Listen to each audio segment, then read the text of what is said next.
Hey, what's up guys? It's Mike. How y'all doing?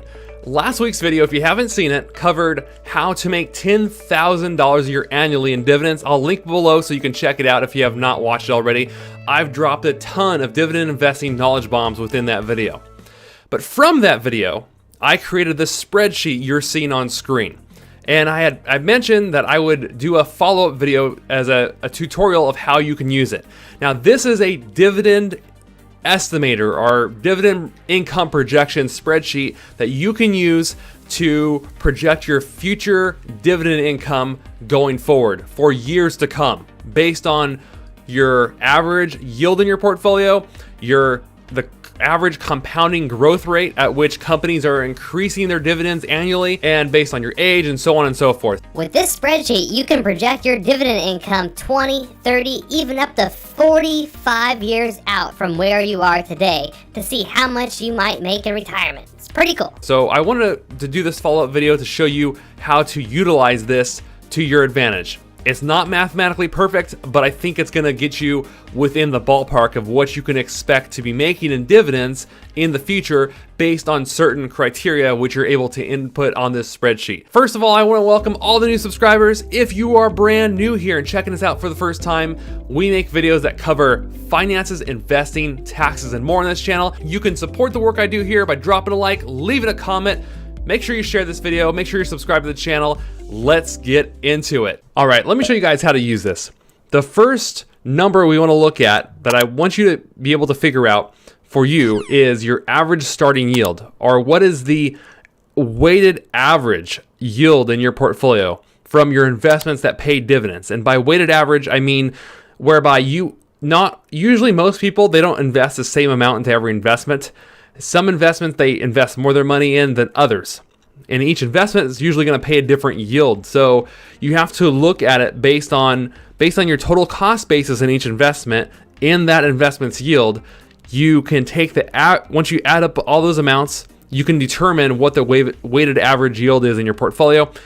In the example we used previously, like my weighted average yield in my portfolio is right around 3%, roughly, give or take. It's right around that number. And so that's the first step, is for you to determine that. And once you've done that, your next item of business is your average compounding dividend growth rate. What that is that companies, if you're familiar with dividend investing, most businesses each year will try to increase their dividend payout, or the amount of dividends they're paying per share to their shareholders. So for example, when you first buy a company, they might pay you 40 cents per share, but the next year they might pay you 43 cents per share, 46 cents per share after that, and so on and so forth. The average is around 3 to 5% in terms of the average compounding dividend growth rate for most companies. But to be conservative, because some companies are unable to raise their dividends, which would skew the overall average, I recommend using a low number like 0.5%, like it's showing here, or 0.75%, or 1%. I would probably keep this number pretty low. That's what I generally recommend here. If you find your portfolio is growing faster than what you would project on the spreadsheet, all you need to do is simply tweak the numbers and get that in line with your actual results, and then your projections will be more accurate. The reason we're keeping these numbers conservative and very low is because I would hate to have you use this spreadsheet and overestimate your future retirement income. Much more so, I'd rather have you underestimate where it's at, and then you have more than enough once you're ready to retire, versus the other alternative. So that's why I suggest keeping these numbers fairly low. The next criteria, which is extremely important, is how much you think you can invest monthly. Now, it might be $100 a month, it might be $500 a month, $1,000, $2,000. For each person, it's going to be different, so do whatever you can. And if your number right now is 0, then it's just 0. And then you can pick this up whenever you feel you have disposable cash flow or additional cash flow in order to start investing. That's totally fine. But wherever you're starting from, that's the number you're going to enter here. And I recommend trying to invest a consistent amount monthly. That way it's more predictable in terms of projecting your future retirement income based on what you can do each and every month. And of course, lastly, here you're going to enter your age. The next step is a little bit more complicated, I think, and it requires a little bit of additional research on your part, but I don't think you're going to have too difficult of time figuring this out. So depending upon how long you've been investing, most of you have been investing at least for a year or two on this channel. Some of you are just starting. So in this first year, this is actually year 1.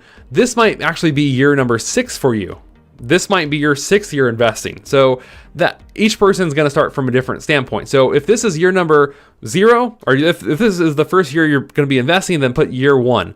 If this is going to be year number 2 for you, or year number 3, put year 3, for example. So you can just change this. So these numbers right here, the years, you're going to have to manually update this. But pretty much everything else on the spreadsheet is calculating for you once you've entered in the beginning numbers. So the first thing we need to do is determine your beginning balance. So in that beginning balance number it's how much you have invested, and that's your cost basis.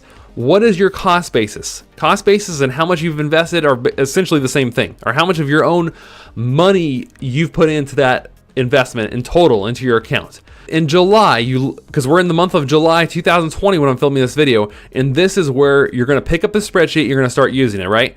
So let's say at the end of July, or this month, you have total amount invested as right around 170,000. I'm just making up this number, just as an example. Well, all you would have to do is, notice I've cleared out the detail up here, I've just deleted this, and I just hand keyed in the balance of 170,000. Everything else below it is still a formula, so do not delete the formulas. But where you're starting from the initial entry point where you want to start, let's say it's the month of July, enter that balance, whatever it is, just hard key that in, and then the spreadsheet will automatically update for you. So let's just say you're able to invest, $1,000 a month, and your beginning balance is, as of July of 2020, is this. And then as you can see, the spreadsheet automatically picks up these numbers for you and totals it down and carries it all the way down for a total of 45 years. So you can project this thing far out into the future. Now that you've done that step, there's one last step you need to do. And that is figure out how much in dividends you've already made so far during the year. Well, if you're starting in July, for example, that means and by the way, we're looking at this from a quarterly perspective. So even if you have investments that pay monthly or annually or whatever, I just recommend using quarterly figures, because that's how this that's how this spreadsheet is programmed, to do it on a quarterly basis. So what I would recommend is determine, now if you're starting in July, if you're starting here, it means the dividends for March and June have already been paid, right? Let's just pretend they've already been paid. So therefore, your beginning balance already reflects the dividends paid earlier this year. Does that make sense? So you wouldn't put anything here. But now you're in the third quarter. So what you would do is you would look at July through September and look at your statement and determine how much in dividends you made during July and September. And let's just say that amount is $500. Well, then I would just hard key in $500 right here in September. Okay? Just hard key that amount in. Going forward, it's all programmed for you. But the first entry here on this first year, make sure you just hard key this in. Then I would look at October through November. Look at my brokerage statement. Look at how much did I make in dividends from October through December. I'm sorry, I said November. October through December. And then in December, enter that total amount in dividends you made in that period. And let's just say it's $510. From this point forward, the spreadsheet's going to take care of these calculations for you. But I realized this by looking at this spreadsheet. I have a formula error in this column. So I'll fix that so that when you download this, it's a more reasonable amount. So I'll make sure this is corrected by the time you download this. But that's how I would use a spreadsheet, guys, is just figure out what your average yield is. Use a low number for your compounding dividend growth rate is what I recommend. Enter your monthly amount you can invest consistently every month. Enter your age. Enter your beginning balance of everything you own that pays dividends. Your total cost basis right here that pays dividends. And let the spreadsheet do the rest of the work for you. It's not perfectly precise.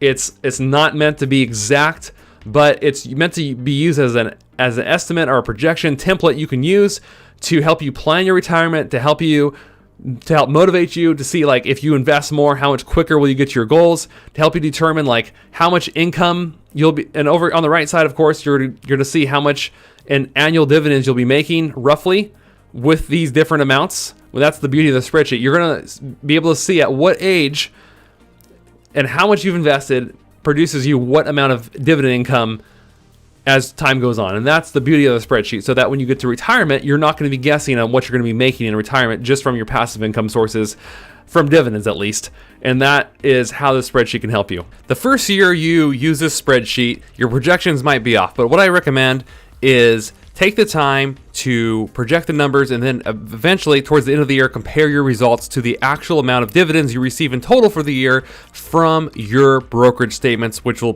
present that data.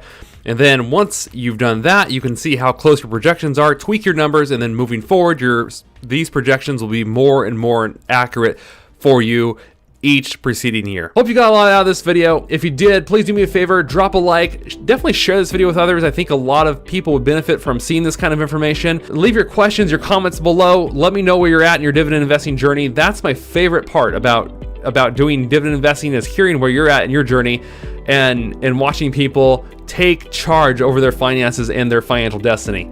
I love you all. Live life uncaged. Make sure you download this spreadsheet, and I'll see you all in the next video. Peace.